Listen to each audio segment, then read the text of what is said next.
Police যেমন আওয়ামী লীগের নেতাদেরকে জিজ্ঞেস করেছিল যে প্রফেসর ইউনূস আসলে তোমরা কি করবা, কি করতে চাও। তারা সরাসরি বলেছে তিনি বাংলাদেশে যেভাবে আওয়ামী লীগের উপরে অত্যাচার নির্মমতা করেছেন, গত 13 মাস ধরে যা করেছেন, তাতে আমরা তার বিরুদ্ধে একটি ক্ষোভ জানাবো। মঞ্জুরুল হক, আপনার কাছে যে আহ, কি বুঝছেন, যে অনেকেই বলছেন যে রাজনৈতিক হিসেব নিকেশ খুব দ্রুত বদলে যাচ্ছে। ধন্যবাদ।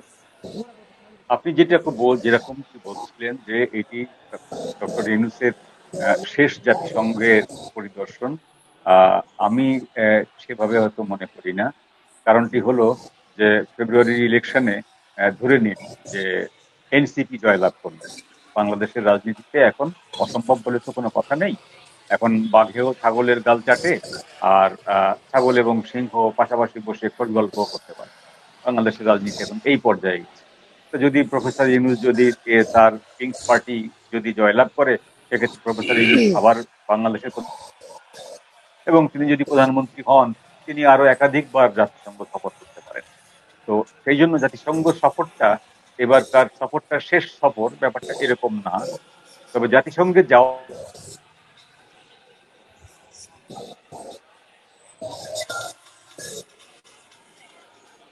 মঞ্জু ভাই সংযোগ থেকে বিচ্ছিন্ন হয়ে গেল। সাথে কথা বলতেছি, আপনি যান এখানে।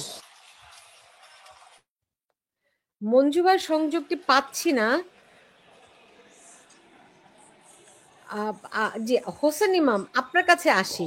আপনি সম্ভবত ব্রাসেলসে, আপনি জানেন, আপনি বলছিলেন আমাকে। আচ্ছা, মঞ্জু ভাই আবার এসেছে আপনার কাছে লাইনটাকে যাওয়ার আগে হ্যাঁ, জি।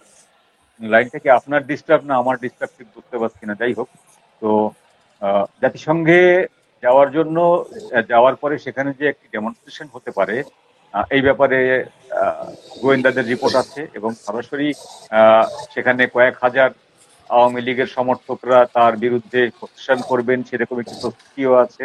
এবং যতদূর জানা গেছে যে আমেরিকা বা ইউরোপীয় দেশগুলো তো আসলে ডেমোক্রেসি প্র্যাকটিস করে, একটা ফেয়ার ডেমোক্রেসি প্র্যাকটিস করে তাদের দেশে।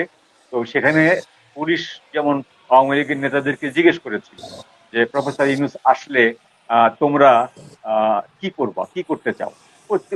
তারা সরাসরি বলেছে তিনি বাংলাদেশে যেভাবে আওয়ামী লীগের উপরে অত্যাচার নির্মমতা করেছেন, গত 13 মাস ধরে যা করেছেন, তাতে আমরা তার বিরুদ্ধে একটি ক্ষোভ জানাবো, এর বেশি কিছু না। তো তখন তারা পুলিশ বলেছে ঠিক আছে, ক্ষোভ ক্ষোভ তোমরা জানাতেই পারো এবং সেটি যেন সহিংস না হয়। তো সহিংস ক্ষোভ হয়তো হবে না, হয়তো অহিংস ক্ষোভ হবে।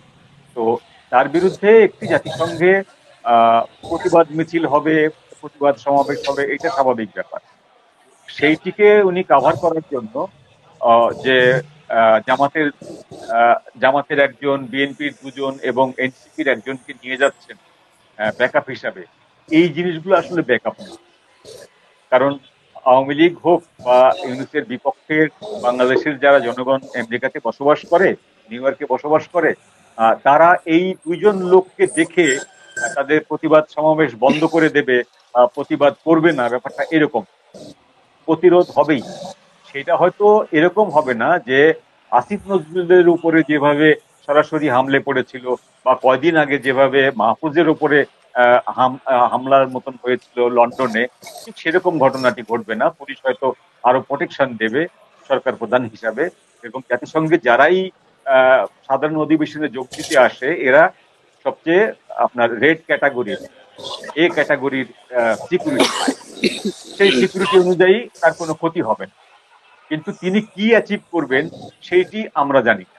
বাংলাদেশের জাতিসংঘের এই সাধারণ অধিবেশনে অ্যাচিভ করার মতন কোনো কিছু নেই আসলে। এটি জাস্ট একটি মানে রেগুলেশন, একটি ওয়ার্ক, একটি একটি ফর্মালিটি, নাথিং এলস।